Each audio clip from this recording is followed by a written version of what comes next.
Welcome to Mark by Midnight, where alphas don't ask permission and destiny doesn't wait. Hit that subscribe button right now. Ring the bell, because these stories of fated mates, fierce wolves, and queens who bow to no one drop every single week. Comment below, could you tame the Alpha King's wolves? Now dim the lights and get comfortable. Tonight, a girl walks into death's jaws and walks out a queen. Let's begin. Chapter 1. The wolves would kill her. Ashlyn Bridges knew it the moment her stepmother pressed the rusted bucket into her hands. Lydia Brock's smile was sharp, like broken glass catching moonlight. The Alpha King's wolves need their cages scrubbed, Lydia said. Since you enjoy hiding in dark places, you'll fit right in. Behind Lydia, Ashlyn's stepsisters giggled. Poppy wore emerald silk that shimmered in the afternoon light. Siri's dress was pearl white with lace at the collar. They stood in the grand foyer of the Brock estate like paintings come to life. Ashlyn looked down at her own clothes. Gray rags, patches upon patches, holes at the knees. She had been invisible for 7 years. Ever since her father died, she had become what the servants whispered about when they thought she couldn't hear. The ghost. The girl who slept in the cellar and ate whatever scraps the kitchen threw away. Well, Lydia's voice cut through her thoughts. The sun is setting. You'd better hurry. Ashlyn gripped the bucket. Her fingers were thin, the bones visible beneath her skin. She turned without a word and walked toward the door. The eastern kennel sat at the edge of the estate, where the manicured lawns gave way to wild forest. As Ashlyn walked, the sky began to change. Orange bled into pink, then purple, then the deep blue of early evening. She had heard the stories. Everyone had. The Alpha King kept 6 wolves. Not ordinary wolves. These were creatures the size of horses, with golden eyes and teeth like daggers. They had killed 3 servants in the past decade, mauled 2 others so badly they never walked again. No one went near the eastern kennels unless the Alpha King himself commanded it. The stone structure came into view. It was old, built from gray rock that seemed to drink in the fading light. Iron bars covered the windows. The door was reinforced with metal bands. Ashlyn stopped at the gate. Inside she heard movement, the scrape of claws on stone, a low, rumbling growl that vibrated in her chest. Her hands shook as she reached for the latch. This was how she would die, torn apart by beasts while her stepmother smiled and her stepsisters laughed. She thought about running, but where would she go? She had nothing, no money, no friends, no family who cared if she lived or died. Ashlyn lifted the latch. The gate swung open with a sound like a sigh. 6 pairs of eyes turned toward her. They glowed in the shadows, reflecting what little light remained. The wolves were massive, silver fur, black fur. One had a coat the color of storm clouds. The largest stepped forward. Its shoulders were level with her chest. Its teeth were bared, white and sharp. Ashlyn closed her eyes. She waited for the pain, but instead of teeth, she heard a sound she didn't expect. A whine, soft, almost pleading. She opened her eyes. The massive silver wolf sat before her. Its head was bowed. Its ears were flat against its skull. One by one, the other wolves followed. They pressed their muzzles against the bars, their golden eyes fixed on her face. They weren't growling. They were begging for her touch. Don't move, the voice rolled through the air like thunder before a storm. It was deep, commanding, and it made every hair on Ashlyn's body stand on end. A man stepped from the shadows at the far end of the kennel. Number, not a man, an alpha. Louis Lambert was taller than any person Ashlyn had ever seen. His shoulders were broad beneath a black coat. His hair was dark, swept back from a face that looked carved from stone. But it was his eyes that held her frozen. Amber, molten gold. They burned with an intensity that stole the air from her lungs. He moved with the grace of a predator, each step deliberate and powerful. The wolves parted for him like water around a ship. He stopped 3 feet away. Who sent you here to die? His voice was low, barely more than a growl. Ashlyn's throat was dry. She tried to speak, but no sound came out. He stepped closer. The heat radiating from him wrapped around her like a living thing. He smelled of cedar and smoke and something wild she couldn't name. "Answer me, little ghost." The nickname, the one the servants used. How did he know? "Lydia Brock," she whispered. Something dangerous flashed in his eyes. His jaw tightened, a vein pulsed at his temple. He reached out. Ashlyn flinched, but he didn't strike her. Instead, his hand cupped her chin. His palm was warm, calloused. He tilted her face up, forcing her to meet his gaze. "They didn't kill you," he murmured. His thumb brushed across her lower lip, gentle despite his size. "Do you know why?" She shook her head. "Because they smell what I smell." His voice dropped even lower, intimate and rough. "Jasmine and rain.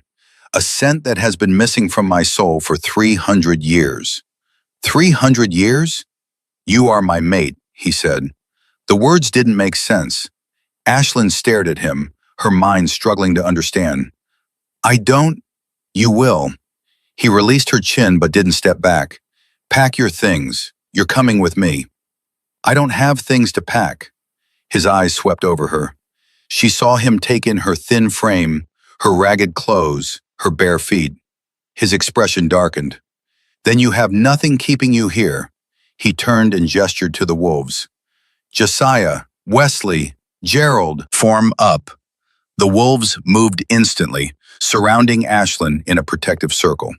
"We're going to the palace," Lewis said, "and if anyone tries to stop us, they'll answer to me." Chapter 2. The palace rose from the landscape like something from a dream. Ashlyn had seen it from a distance before, when her father had taken her to the market as a child, but she had never imagined she would walk through its gates. Guards in silver armor snapped to attention as Alpha King Lewis approached. Their eyes widened when they saw Ashlyn, but none of them spoke. Lewis didn't slow his pace. He walked through the entrance hall with Ashlyn at his side and the wolves at his heels. Servants pressed themselves against the walls, their whispers following like wind through leaves. They climbed a grand staircase. The walls were lined with portraits of stern-faced men and women. Ancestors, Ashlyn realized, the Lambert bloodline. At the top of the stairs, Lewis turned down a long corridor. The carpet beneath their feet was so thick that Ashlyn's footsteps made no sound. He stopped at a door carved with intricate designs, wolves running beneath a full moon. "These are my private chambers," he said. "No one enters without my permission." He opened the door. Ashlyn stepped inside and stopped breathing. The room was enormous. Crystal chandeliers hung from the ceiling, their light reflecting off polished wood and gleaming gold. Heavy curtains framed windows that overlooked the forest. Furs were draped across furniture that looked too beautiful to touch. "This can't be for me," she whispered. "Everything here is for you." Lewis closed the door behind them. The wolves settled near the fireplace, their golden eyes half closed in contentment. Ashlyn turned in a slow circle. She had spent 7 years sleeping on stone, eating moldy bread, wearing clothes that barely kept out the cold. This was impossible. "Sit," Lewis gestured to a chair near a small table. She sat because her legs were shaking. He disappeared through another door and returned carrying a tray. The smell hit her first.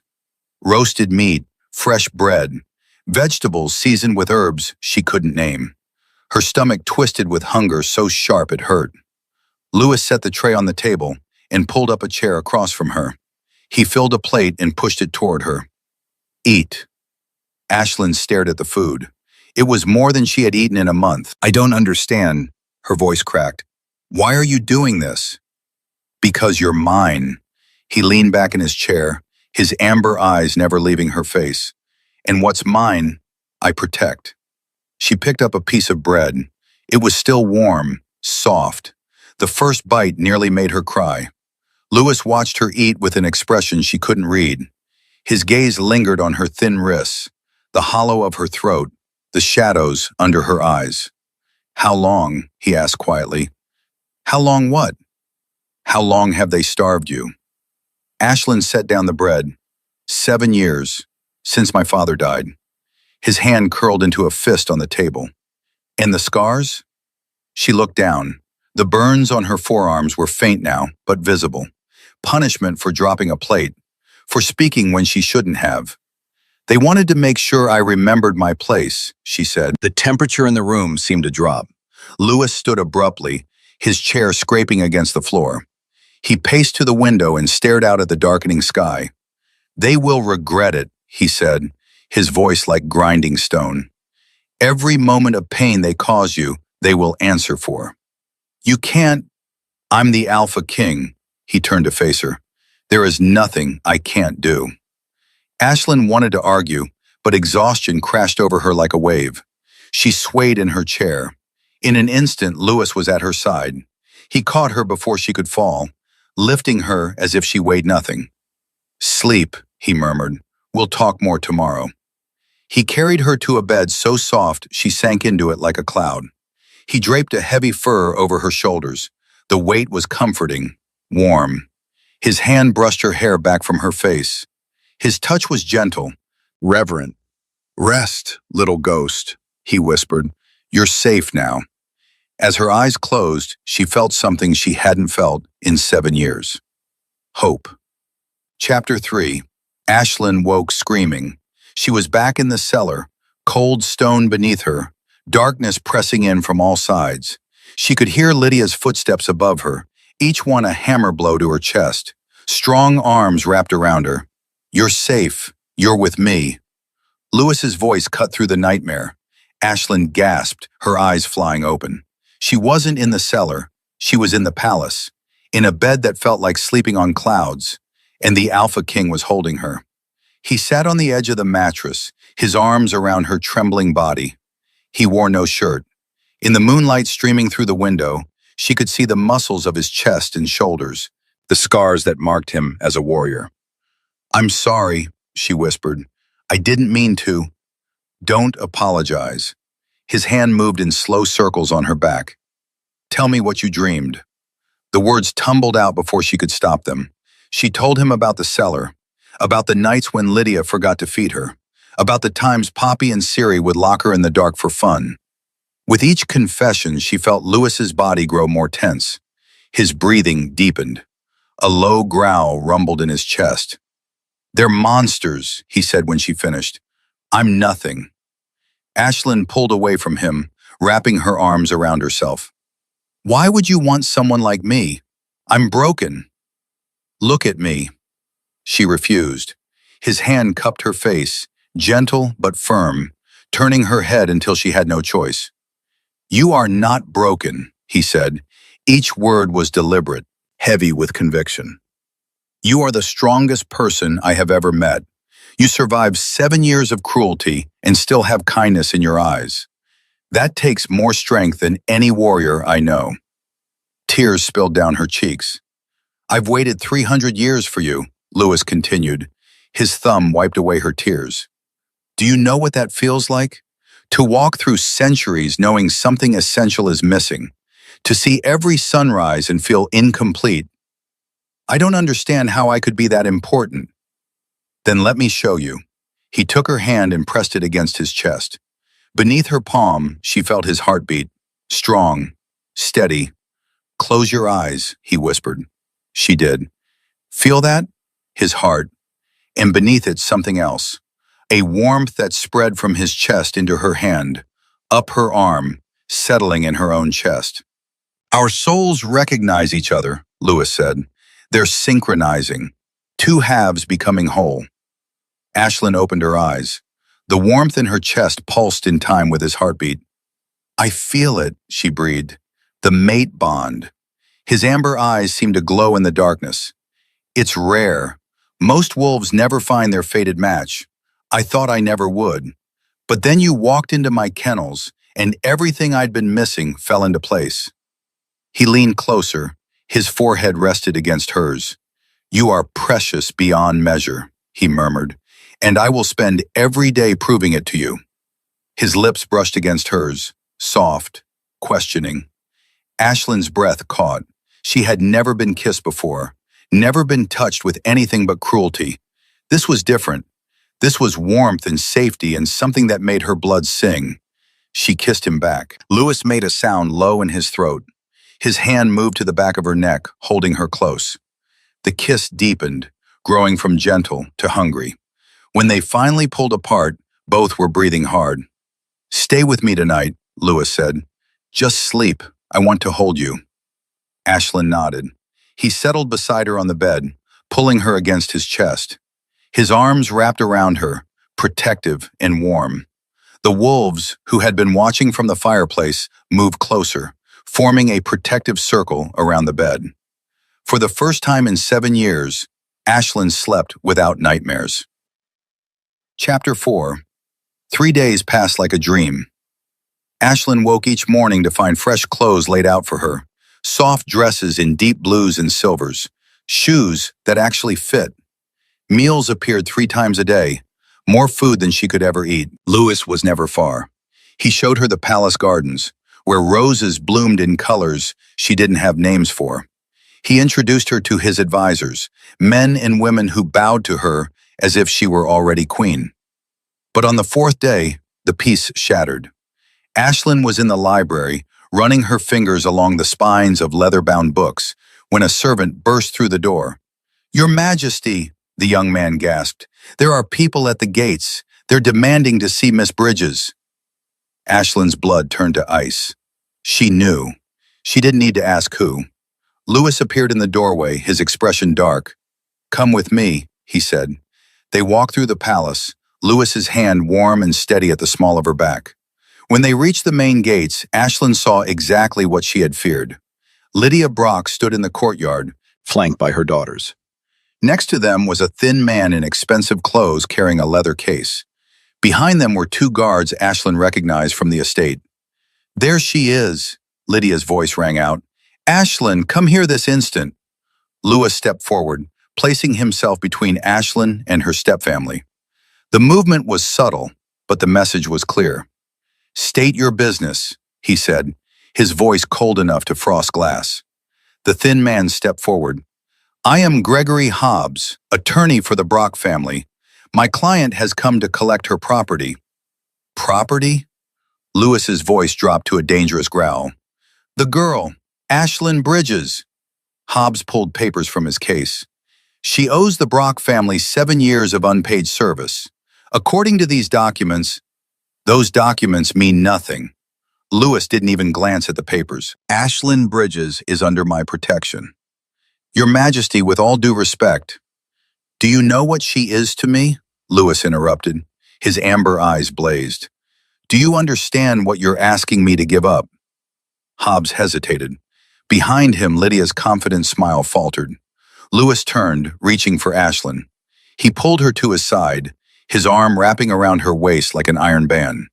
"She touches my wolves because she is their queen," he declared, his voice echoing off the stone walls. "And she is mine, my mate, my chosen, the other half of my soul." Gasps rippled through the gathered crowd. Servants had gathered to watch.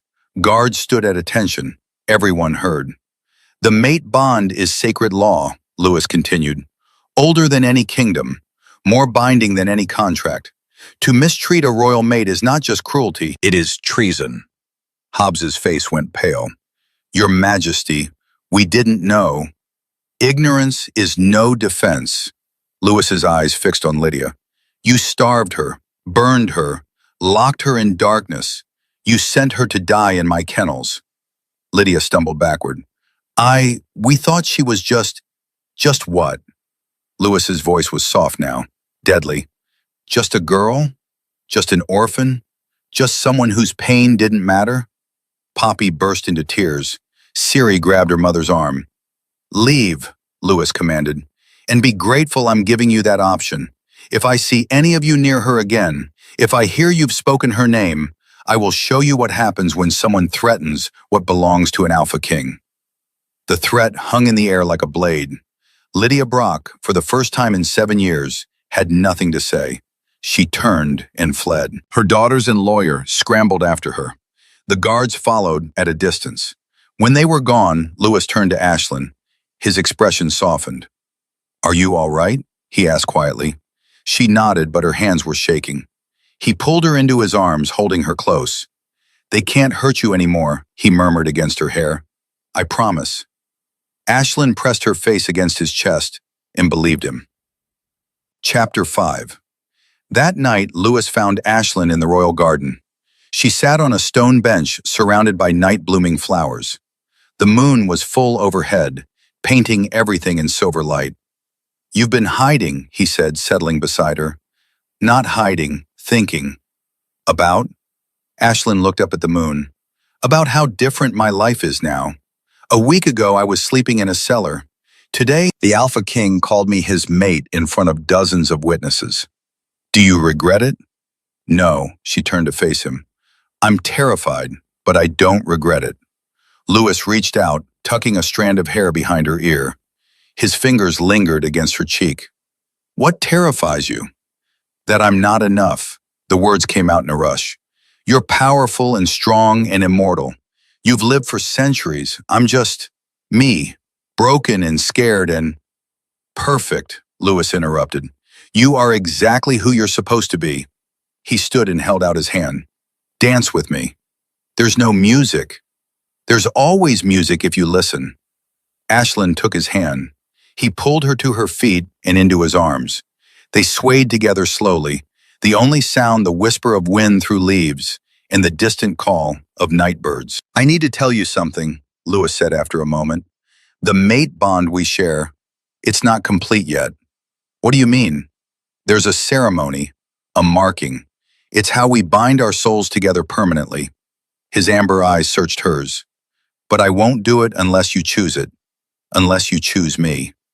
"You're giving me a choice?" "Always." His hand cupped her face. "I may be an Alpha King, but I will never take from you what you don't freely give." Ashlyn's heart swelled. This man, this powerful being who could command armies, was offering her control over her own fate.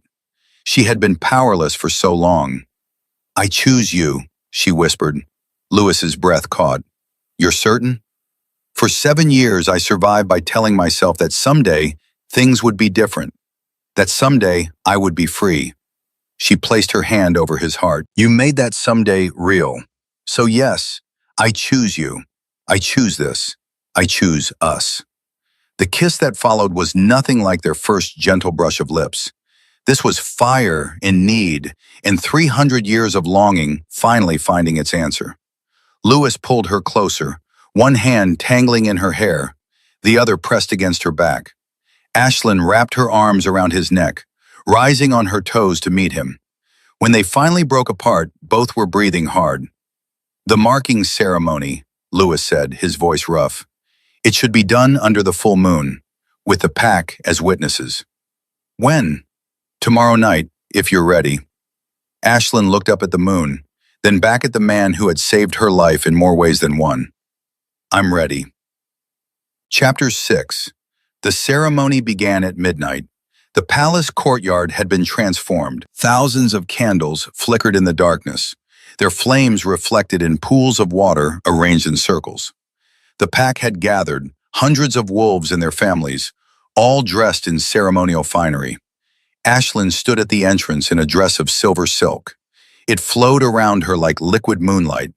Her hair had been braided with white flowers. She was terrified. "You look beautiful." She turned to find an older woman beside her. The woman had kind eyes and silver hair. "I'm Helena," the woman said, "Lewis's mother." "His mother?" Ashlyn's eyes widened. "But I thought—" "I'm very old, dear," Helena smiled, "and very happy to finally meet my son's mate. He's been waiting so long." "What if I mess this up?" Helena took her hand. "You can't mess up being yourself. That's all he wants." Music began to play, a haunting melody of flutes and drums. "It's time," Helena said gently. Ashlyn walked forward. The crowd parted for her, creating a path to the center of the courtyard, where an altar of white stone stood beneath the moon. Lewis waited there. He wore black, the color of his wolf. His amber eyes found hers across the distance, and everything else faded away. She walked to him, her steps steady despite her racing heart. When she reached the altar, he took her hands. "Ashlyn Bridges," he said, his voice carrying across the courtyard. "Do you come here of your own will?" "I do." "Do you accept the bond between us? Do you choose to bind your soul to mine for all the days of our lives?" "I do." Lewis released one of her hands and drew a ceremonial blade from his belt. The metal gleamed in the candlelight. "This will hurt for only a moment," he murmured, quiet enough that only she could hear. "But the bond will last forever." He pressed the blade to his palm. Blood welled, dark and red. Then he offered her the blade. Ashlyn took it. Her hand trembled only slightly as she cut her own palm. Lewis pressed their bleeding hands together. The moment their blood mixed, power erupted through the courtyard. The candles flared bright. The wolves threw back their heads and howled, a sound that echoed across the night sky. Ashlyn gasped as warmth flooded through her entire body. It started where their palms met and spread outward, racing through her veins like liquid fire. Not painful, overwhelming. She could feel Lewis, not just his hand in hers, but his presence in her mind, his emotions tangling with her own. Devotion, protection, love so fierce it stole her breath. "The bond is sealed," Lewis said. He lowered his head to her neck. His teeth grazed her skin, gentle, before he bit down. The marking was quick, but the sensation shot through Ashlyn like lightning. She cried out, her free hand clutching his shoulder. When he pulled back, she saw her blood on his lips. And on her neck she felt the mark, the permanent claim that declared her his. "My turn," she whispered. Lewis offered his neck. Ashlyn had no wolf, no fangs, but the magic of the bond guided her. She bit down where instinct told her, tasting copper and salt. Lewis groaned, his arm wrapping around her waist. When she released him, the mark glowed silver against his skin. The crowd erupted in cheers. "Behold your queen!" Lewis's voice rang out. "Ashlyn Lambert, Luna of the pack, my mate, my equal, my heart." The wolves howled again, the sound joyous. Lewis cupped Ashlyn's face and kissed her, deep and claiming, in front of everyone. She kissed him back, pouring everything she felt into it. When they finally pulled apart, he rested his forehead against hers. "You're mine," he murmured. "And you're mine," she replied. For the first time in her life, Ashlyn belonged somewhere. Not as a servant, not as a ghost, but as a queen. Chapter 7. News traveled fast. By morning, all the kingdom knew that the Alpha King had claimed his mate. Messengers rode out to every corner of the territory, carrying word of the new Luna. But one message went to a specific estate. Ashlyn stood in Lewis's study, watching as he sealed the letter with his royal crest. "What does it say?" she asked. "That the Brock family's lands are forfeit, their titles are revoked, their assets are frozen pending investigation into their treatment of a royal mate." Lewis set down the seal and turned to her. "They'll be lucky if all they lose is money." "You're really doing this?" "They hurt you." His voice was flat, final. "There are consequences." A knock at the door interrupted them. "Enter," Lewis called. A guard stepped in and bowed. "Your Majesty, the feral wolves are behaving strangely." Lewis and Ashlyn exchanged a glance. They found the 6 massive wolves in the eastern kennels, but they weren't alone. The wolves had formed a circle around something on the ground. As Ashlyn approached, they parted for her. In the center lay a blanket, and on the blanket were gifts: a silver circlet, a carved wooden box, a strand of pearls, items collected from all over the palace. "They're nesting," Lewis said, wonder in his voice. "They've never done this before." Josiah, the largest wolf, approached Ashlyn. He bowed his massive head and gently took the edge of her dress in his teeth, tugging her toward the blanket. "I think they want you to sit," Lewis said, amusement coloring his tone. Ashlyn sat. Immediately the wolves surrounded her, pressing close. Their warmth enveloped her. Their golden eyes watched her with devotion. "They recognize you as Pack," Lewis explained, crouching beside her. "Not just as my mate, but as their alpha in your own right." Wesley rested his huge head in her lap. Gerald pressed against her side. Simone curled at her feet. Ashlyn ran her hands through their fur, marveling at how soft it was. I was supposed to die here, she said quietly. A week ago, this place was meant to be my grave. Instead, it became where you were reborn. Lewis reached out and took her hand. The wolves knew. They knew before either of us did. A comfortable silence settled over them, broken only by the contented rumbling of the wolves. What happens now? Ashlyn asked. Now? Lewis smiled. Now you learn what it means to be Luna. You'll have responsibilities. The pack will look to you for guidance. You'll need to learn our laws, our customs. That sounds terrifying. You'll have help. My mother is eager to teach you, and I'll be beside you every step. And the Brocks? Will never trouble you again. His grip on her hand tightened. I promise. Ashlyn leaned against his shoulder, surrounded by wolves who had once been her executioners and now were her protectors. She thought about the girl she had been, the ghost who slept in a cellar and dreamed of being invisible. That girl was gone. In her place was a woman who had survived, who had been claimed by a king, who wore the mark of a mate bond and the title of Luna. Thank you, she whispered. Lewis pressed a kiss to her temple. For what? For seeing me when no one else did. I'll always see you, he murmured. You're impossible to miss. In the distance, church bells began to ring. The sound carried across the palace grounds, announcing the dawn of a new day, the dawn of a new Luna. Ashlyn Bridges had entered the kennels as prey. She emerged as a queen. And in the arms of an alpha king who had waited 3 centuries for her, she finally found what every ghost searches for, a place to call home. If you crave more stories of fated bonds and protective alphas, subscribe to our channel. Hit that notification bell so you never miss when the moon rises and the alpha king calls for his mate. Your next adventure into the world of wolves and romance is just a click away.